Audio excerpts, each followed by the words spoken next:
Herkese iyi akşamlar. Bugün ikinci videoyla karşınızdayım. Benim hedefim 3. Tabii üçünü de bugün yükleyemeyebilirim. Bugünkü ikinci videomuzun konusu da kendisiyle baş başa kaldığında aramızdaki durumu nasıl değerlendiriyor? Ona göre uyumlu ve uyumsuz yanlarımız ne?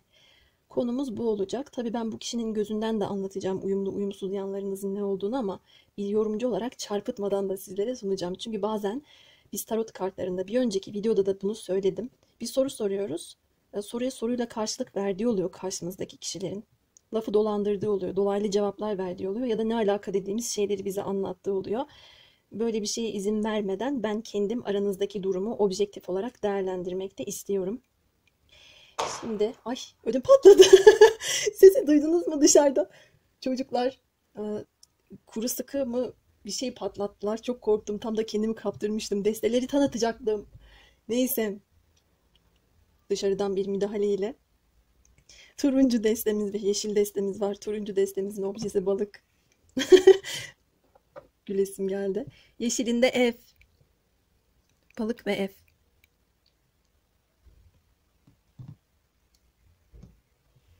Turuncudan başlayalım gelin.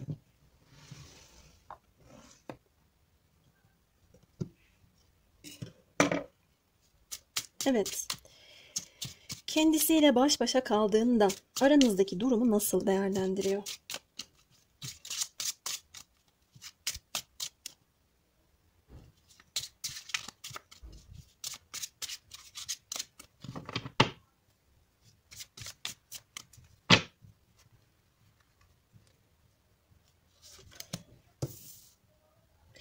En iyisi ben şu pencereyi bir kapatayım. Gözüm şuna da ilişti. Bunu da açtıktan sonra bir saniye arkadaşlar geliyorum.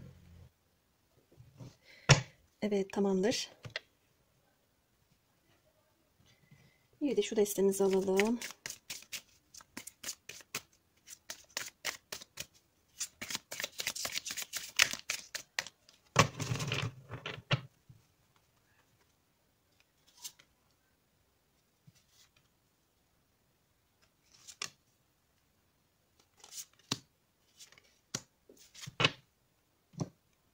Evet, kendinle baş başa kaldığında nasıl değerlendiriyorsun durumu?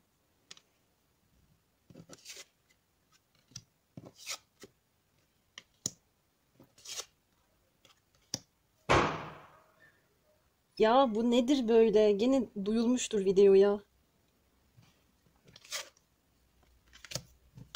Pat pat bir şeyler patlıyor dışarıda. Hep bu erkeklerin yüzünden. Eğlendikleri şeylere bakın.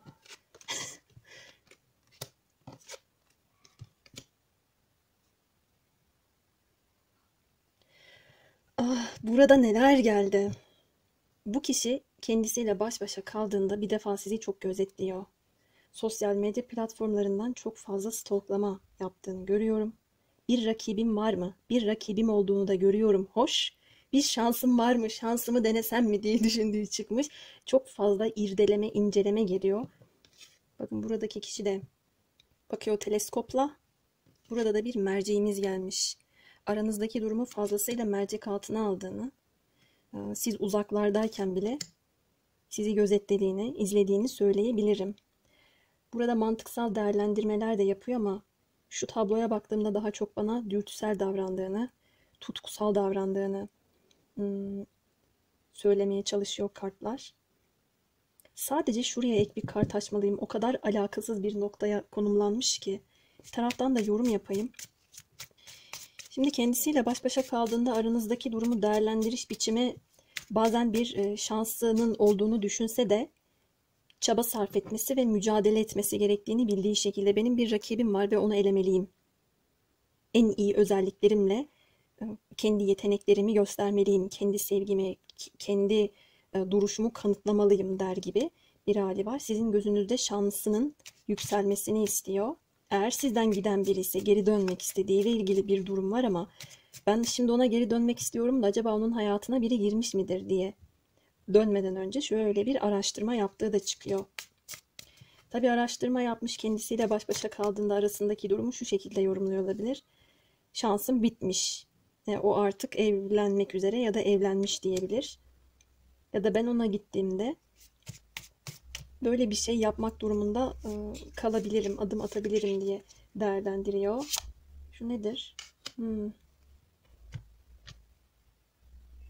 Ama kendisi çok sabırsız olduğunu bildiğinden, sorumluluk altına girdiğinde sanki hastalanmış da yerinden kalkamıyormuş gibi bir çocuk edasıyla annesine muhtaçmış gibi davrandığından bahanelerin arkasına sığındığını da biliyor burada. Yani aranızdaki durumu değerlendiriş biçiminde kendisinin olumsuz özelliklerini saklaması yok. Sadece şu var, ukalalaşması, tahammül göstermemesi, taşkınlık, pişkinlik yapması durumu çıkıyor.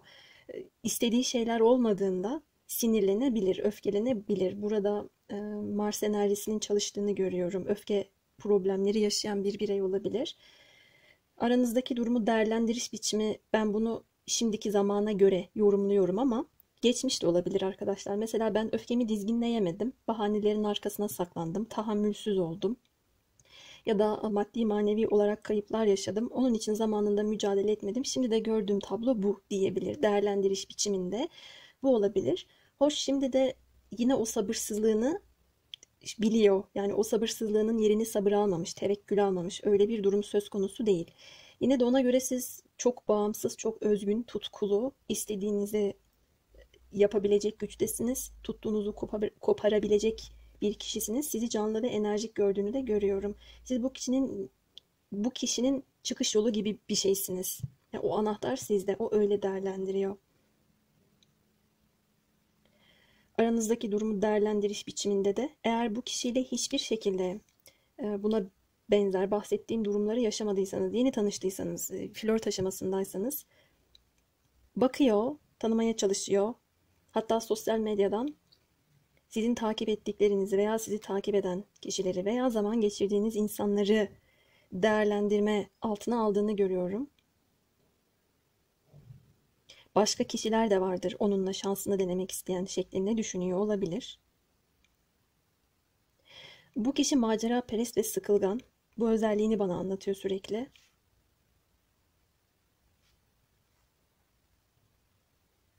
Yani bir anda gaza gelip böyle buradaki kişilerin yaptığı gibi bir güç gösterisi, bir bilek güreşi yapar ama sonrasında da bunu istikrarlı bir şekilde devam ettirmeyebilir. Daha iyisi için o esnada mücadele verir ama sonra ben burada değişkenliğini görüyorum. Bir anda gaza gelip balon gibi şişen, sonra fıs diye sönen bir kişi gördüm. Bu özelliğini bana anlatıyor bu kişi sürekli. Başka nasıl değerlendiriyorsun? Burası bana yeterli gelmedi. Bir de Katina alayım. Katina'yı çıkarmamıştım ama gözüme ilişti. Ve dikkatimi çekti şu tablo.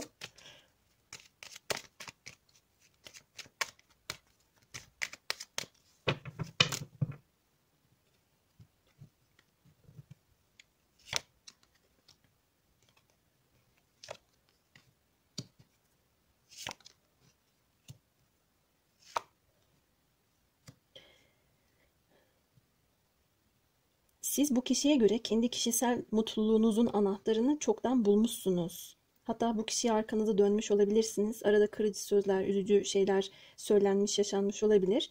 Sizinle yeni bir sayfa, temiz bir sayfa açma konusunda şüphelerinin olduğunu görüyorum. Bir de araya sanki bir yılan girmiş. Ya da bu kişi o yılanı sokmuştur.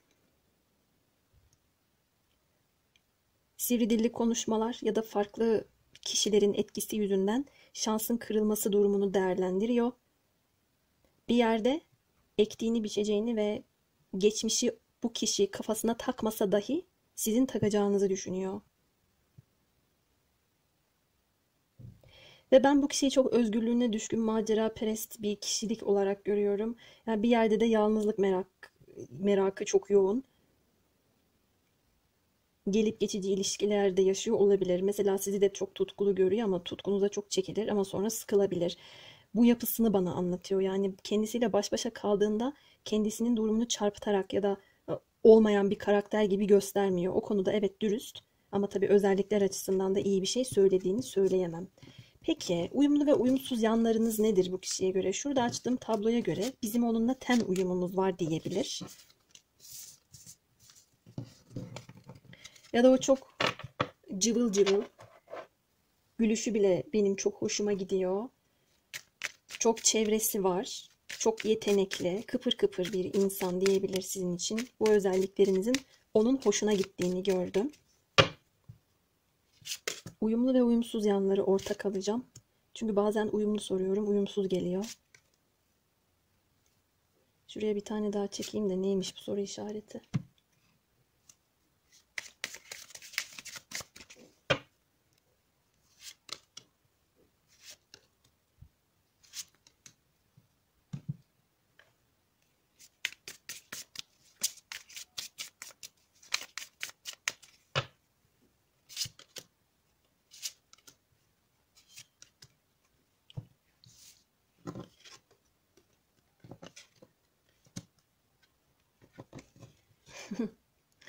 Yani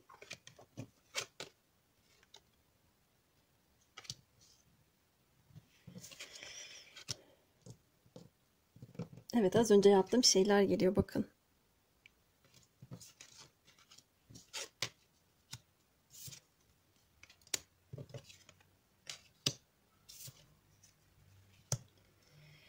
Evet, uyumlu yanlarınız bu kişiye göre, bu arada çarpıtlığını da görmedim. Yani bu kişinin ağzından da kendi yaptığım değerlendirmem gibi objektif bir şekilde size sunabilirim. Çünkü bu kişi de öyle diyor. Çarpıtmıyor yani. Ben zevkime düşkünüm diyor. Bir yerde kaderinden kaçtığını, başına bir şey gelebileceğini bilse de sonuna kadar duygularından, kendinden, sorumluluktan yine de kaçtığını bahsetmeye çalışıyor. Çok tutkularımın peşinde koşuyorum diyor. Az önce bahsettiğim gibi uyumlu yanlarınızı ten uyumu olarak değerlendiriyor. Fakat bu kişi sanki sizi böyle gözü yaşlı bırakmış da sizi bir noktaya sabitleyivermiş, kilitleyivermiş. Siz oradan çıkana kadar güç bela çıkmışsınız, çıkana kadar ölmüş gibisiniz. Ama o dönemlerde de egosunun tatmin olduğunu söylemeye çalışıyor. Burada uyumlu ya da uyumsuz yanlar gibi değil de benim onun bana hissettirdikleri gibisinden anlattı. Atıyorum, o bir yuva istedi benden. Ama ben zevkime düşkün, çabuk sıkılan, maceraperest bir insan olduğum için farklı seçenekleri de değerlendirmek istedim. Duygularımdan kaçtım. O bunu kıskandı. Kıskançlığa ben de gelemedim. Ve kendi içimde bununla savaştım. Ya da onun bu duygusuyla savaştım. Onun da kendi içinde bana olan aşkı çok yoğun duygularıyla savaşırken bunun direncini verdiğini gördüğüm halde bu benim egomu okşadı diyor. Bir şekilde kaderlerinizin zaman zaman ortak olmadığını söylemeye de çalışıyor. Burada bana beklentilerle ilgili bir durumdan bahsetti. Ağaç kartı ters geldi.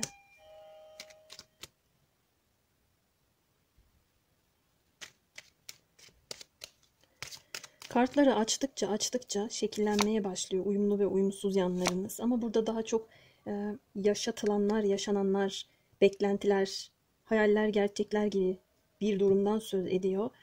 Onun benden beklediği sabit yuva kurabileceği bir ilişkiyken ben kökleri sağlam olmayan bir ilişki istiyordum diyor. Ve sizi bir şekilde boynu bükük bıraktığını düşünüyor ama o durumun içerisinden çıkmışsınız. Kaçmış gitmiş. Kaçışı kendinden kaçışı olmuş bir yerde ya da kaderinden kaçabileceğini, kendinden kaçabileceğini düşünmüş. Hala bir inkar enerjisi var. Ben bir şeyleri inkar etmek için halen cebelleşirken o her bir duygusunu yaşamak adına kendine izin verdi diyor sizin için. Mesela burada uyumlu uyumsuz yanlar olarak evet bu geliyor ya da farklılıklarınız olarak söylüyor. Bir dönem onun için melankolik olmuşsunuz, melankolik görmüş sizi ve bu duygu ona ağır gelmiş.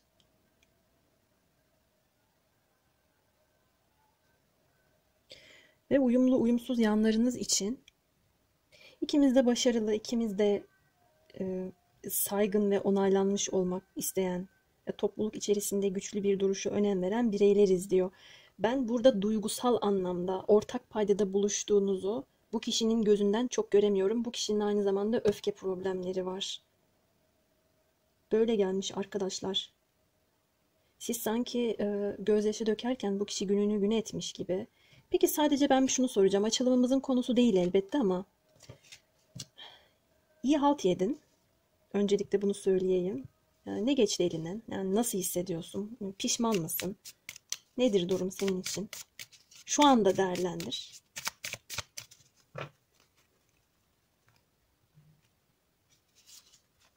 Ben şunu seçtim. Şu da geliyor.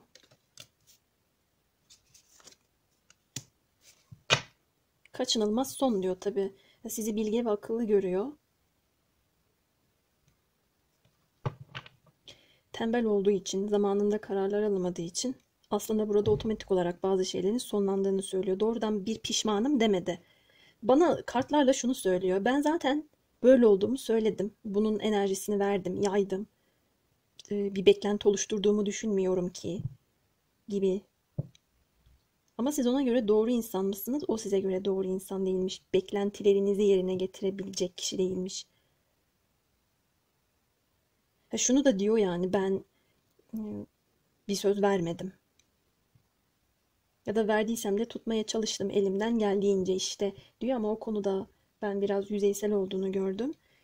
Şimdi de siz bir şeyleri kesip atma, ardınızda bir şeyleri yakıp geriye bakmama enerjisindeymişsiniz bu kişiye göre. O şu anda da böyle değerlendiriyor arkadaşlar. Şimdi bu açılımda kartlarla bitti aslında ama ben bir de bu açılımın enerjisi gereği konuşturma kartlarına bir danışmak istedim. Onları da çıkartmak istiyorum.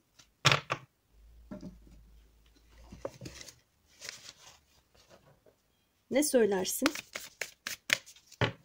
Bu balığı seçmiş arkadaşlarıma ne söylersin?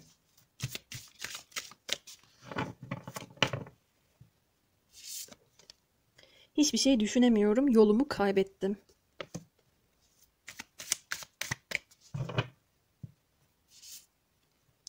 Seninle olmak için herkesle savaşırım. Bilek güreşi yapıyordu ya az önceki arkadaşımız. Son pişmanlık neye yarar gibi bir durum olabilir. Mutsuzum. Evet, bunları söylüyormuş arkadaşlar. Dürüst ama ve hala o özelliklerinden vazgeçebilecek kadar savaşını istikrarlı sürdürmeye hazır bir birey görmediğimden bu anlamda bir şey diyemiyorum. Bu açılımımız bu kadardı. Umarım memnun kaldınız. Ben şimdi eve geçiyorum. Tekrardan selamlar. Şimdi evi seçmiş olan arkadaşlarımın yorumundayız. Kendisiyle baş başa kaldığında aranızdaki durumu nasıl değerlendiriyor? Bakalım nasıl bir değerlendirme yaptığına.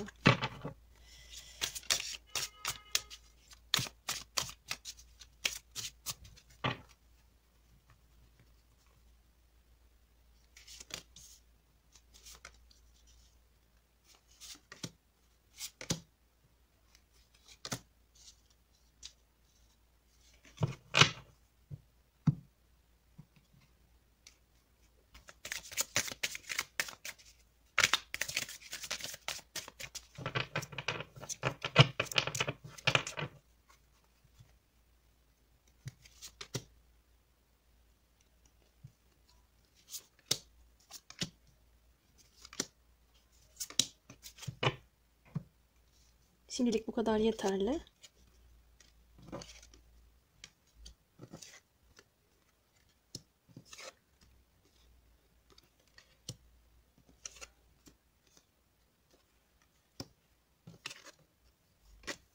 Bu kişi sizi özlemiş. Sizin enerjinizi özlemiş. Sizin bu kişiye olan yaklaşımlarınızı özlemiş ve ona ihtiyaç duyuyor ama kendisiyle baş başa kaldığında. Şimdi ben burada iki kişi görmekteyim. Bunlardan birisi sizsiniz. Belki onun geçmişindeki bir kişisiniz. Belki yeni bir kişisiniz ama onun geçmişindeki bir kişi daha gözükmekte. İki kişiyle aynı anda konuşması, flörtleşmesi veya öteki kişinin özellikleriyle sizin özelliklerinizi kıyaslaması gibi bir durum var. Bana daha çok şu kişiyi siz olarak veriyor. Kupa kraliçesi olarak gelen kişi sizsiniz. Şu üçüncü kişi olarak geldi. Siz naif, hassas, empati yapabilen, karşınızdaki insana yardımınız dokunabiliyor, onu mutlu edebilen bir kişisiniz. Duygularınız çok kuvvetli, çok güçlü. Sezinsel yanınız var. Şifa verebiliyorsunuz. İyileştiren, huzur veren bir yanınız, bir mizacınız var. İletişiminiz de bu kişiyi rahatlatıyor. Sizinle konuşurken huzur bulduğunu görüyorum. Ama böyle onu böyle şey yapmıyorsunuz. Şuradaki kişiyle kıyaslıyor sanki. Tutku denizinde ona çok dürtüsel yaklaşmıyor olabilirsiniz. Bu kişi de ona öyle yaklaşıyor olabilir. Ben değerlendirme yaparken kendi ihtiyaç duyduğu şekilde yaklaştığını görüyorum. Mesela huzura ihtiyaç duyduğunda sizle konuşuyor olabilir. Başka şeylere ihtiyaç duyduğunda şuradaki kişiyle konuşuyor olabilir. Veya şu anda siz bu kişinin geçmişindeki bireyseniz aranızdaki durumu kendisiyle baş başa kaldığında evet benim şu anda yaşadığım bir ilişki var. Adına ne kadar ilişki denebilirse. Ama duygusal anlamda tatmin olduğum kişi sendin. Çok güzel iletişim kuruyorduk seninle. Sen bana karşı hep dürüst, yardımseverdin. Hiç bencil değildin. Benim de duygu durumlarımı, ruh halimi çok güzel anlıyordun. Ona göre davranıyordun. Bunun için sana teşekkür ederim. Minnettarım dediğini görüyorum. Bu nasıl bir minnettarlıksa anlayamadım ama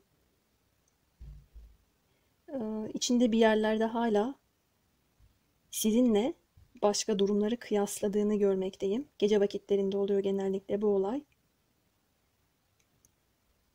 Ama sizi özlerken kendisini başka birisiyle konuşurken buluyor. Ben bu olaya çok kızıyorum. Bu bana göre temelli yanlış bir şey. Aynı anda 3-5 kişiyle konuşmak, 3-5 kişiyle ilişki yaşamak bu çok çirkin bir şey. Etik de değil. Burada da böyle bir senaryo var. Öyle üçlü beşli durumlar hiç hoş değil. Eğer ki de bizim aramızdaki durum bitti gitti diyorsanız şimdiki durumlarla sizi kıyaslıyor ve özlem enerjisi var. Ama çok böyle konuşmalar, dedikodu, sosyal medyada flört, çok fazla birine ekleme, onu deneyim, bunu deneyim, şunu deneyim durumları var. Çok fazla kadın takip etme durumları olabilir.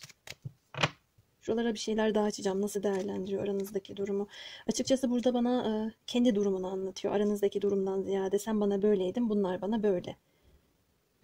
Karşılaştırma yapıyor.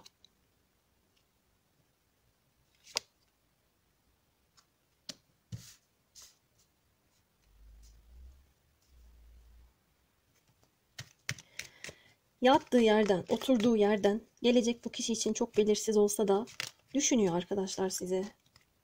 Kurduğu iletişimi düşünüyor olabilir geçmişinizde. Şunu söyledim, daha farklı bir yöntem izleyebilirdim. Ya da o bana söyledi ama şunu mu demek istiyordu acaba?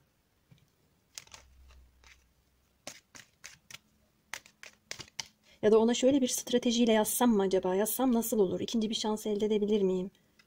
Diyor. Ama bir taraftan sizinle ilgili duygusal bir tatmin durumu şuradayken şurada da fiziksel tatmin durumu ya da bir doyumsuzluk, açgözlülük durumuna devam ediyor. Kızdığım nokta orası.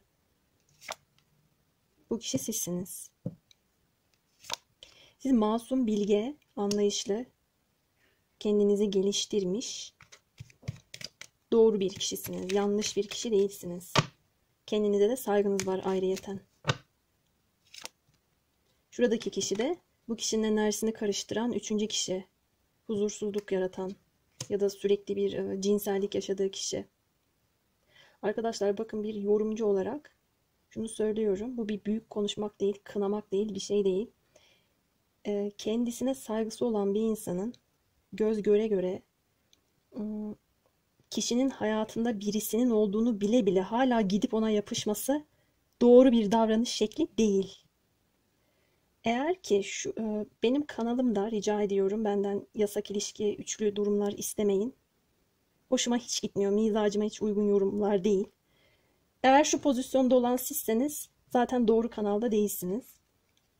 Şuradaysanız başımın üstünde yeriniz var. Bu kişi belki size aldatmış, yalan söylemiş ya da sonrasında ayrıldığınız sürecin sonunda hayatına gidip kendisine hiç katkı sağlamayacak manevi anlamda ilişkiler yaşaya yaşaya hayatını idame ettiren, gelip geçici enerjiler içerisinde olan biri. Ve çok huzursuz bir tema geliyor. Şu kısmı hiç sevmedim. Değinmeyeceğim oraya. Kendisiyle baş başa kaldığında da sizdeki şu durumu ben bu kişinin bir daha yaşayabileceğini, bulabileceğini görmüyorum. Yani doğru bir kişiye yanlış yaptığını sanki bana burada söylüyor. Peki şimdi uyumlu uyumsuz yanlarınıza bakalım.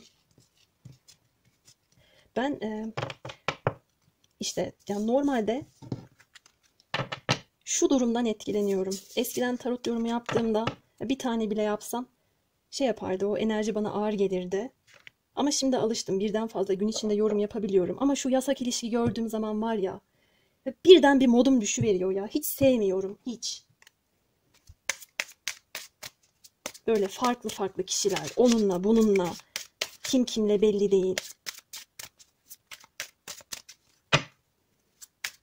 Peki uyumlu uyumsuz yanlarınız neymiş bu kişiye göre bakalım.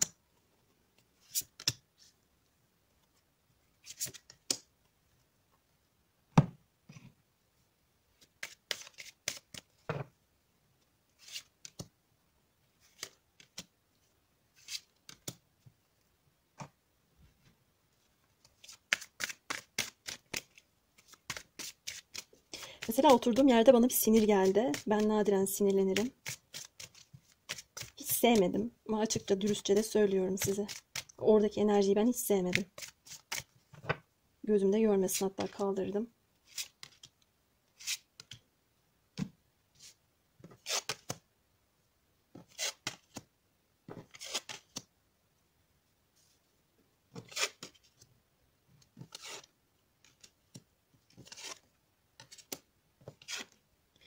Yani uyumlu uyumsuz yanlar olarak değil. Daha çok işte geldi bakın, şeytan. Bu kişi sizi elden çıkarmış başka birini ele geçirmek için. Başka birine göz koymuş ya da ne bileyim. Mizacıma da uymadığı için. Ya nasıl yorum yapsam diye doğru kelimeyi arıyorum.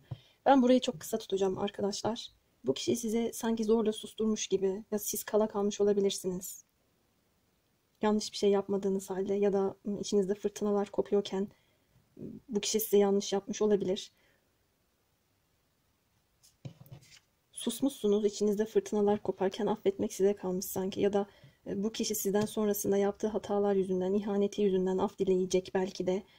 Burada yine uyumlu uyumsuz yanlar olarak gelmiyor. Hatalar, yanlışlar olarak geliyor.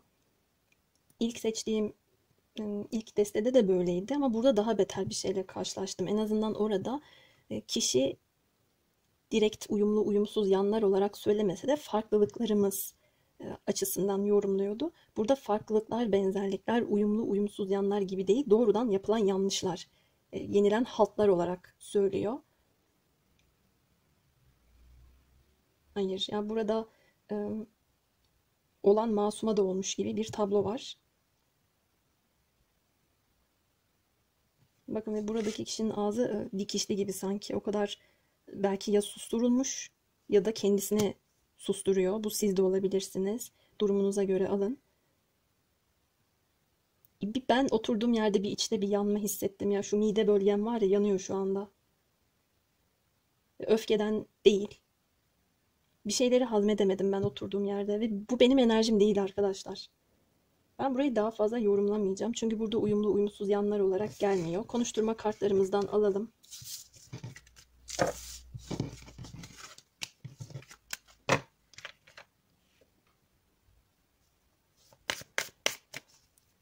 Pişmansa da açığa çıkacak durumlar var. Son pişmanlığında fayda etmediği de bir gerçek. Çok fazla yasak yanlış durumlar gelip gelip durdu. İki şey arasında kaldım. Aile, sevgili, aşk, mantık diyor. Dudaklarımı kemiriyorum, dudaklarımı ısırıyorum. Ne var, aynı anda iki kişiyi sevemez miyim? Sevemezsiniz. Hele evliyseniz. Niye yani? Öteki insanı kandırmak demek değil mi? Bir de şöyledir. Bu kişilerin belki de hiç empati yok mesela. Senin başına gelse belki karşındaki kişinin burnundan getireceksin. Affetmeyeceksin. Senin yaptığın sana yapılsa hiç hoşuna gitmeyecek belki. Sen niye yapıyorsun?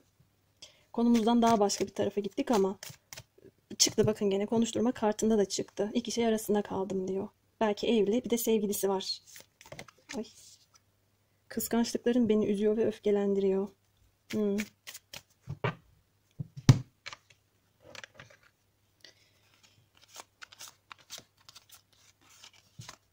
Şeytan kartı kıskançlığı, takıntıyı verir arkadaşlar. Ve şurada bir yerde vardı sanki. Tartışmalar. Ben şöyle size hissettiğimi söyleyeyim mi? Eğer siz bir şeyler hissettiyseniz ve söylediyseniz, şu bana biraz zeytinyağı gibi üste çıkma lafı olarak geldi. Yani ne alakası var dercesine bir laf bu. Kıskançlıkların beni üzüyor ve öfkelendiriyor. Yersiz bir öfke. Başka ne söylersin? Her şeyi düzelteceğim. Benim hala umudum bitmedi. Kolay gelsin. Bu kadar arkadaşlar. Ya ben size kusura bakmayın derim. Tabii eğer burada kupa kraliçesi modundaki kişi sizseniz. Ama genel anlamda pek yorumlayasımın gelmediği bir deste. İlk kez böyle oluyor YouTube'da. Hoşlanmıyorum çünkü enerji olarak. Niye ben tertemiz bir enerjideyken, mutluyken, masa başında çalışırken, keyifli bir şekilde yorumumu yapmak varken niye şu enerjiyi üzerime hapsedeyim ki? Şimdi gideceğim, arınacağım. Bir şekilde ben de bu enerjiden sıyrılmaya çalışacağım. Herkese kalbinin hak ettiği şeyi diliyorum. Herkese kendi verdiği emek gibi emek görmesini, kendi verdiği değer gibi değer göreceği insan diliyorum. Doğru seçimler yapmanızı, gerçekten size değer verene değer vermenizi ya da kendi kıymetinizi bir başkasına üzerek kendinizi üste çıkardığınızı düşünecek kadar yorumlamamanızı diliyorum. Olumlu olumsuz her şekilde söyleyeyim. Benim bu akşamlık bu açılımda söyleyeceğim bu kadar. Umarım hepiniz almanız gereken mesajları almışsınızdır. Kendinize çok çok iyi bakın. Sevgiler.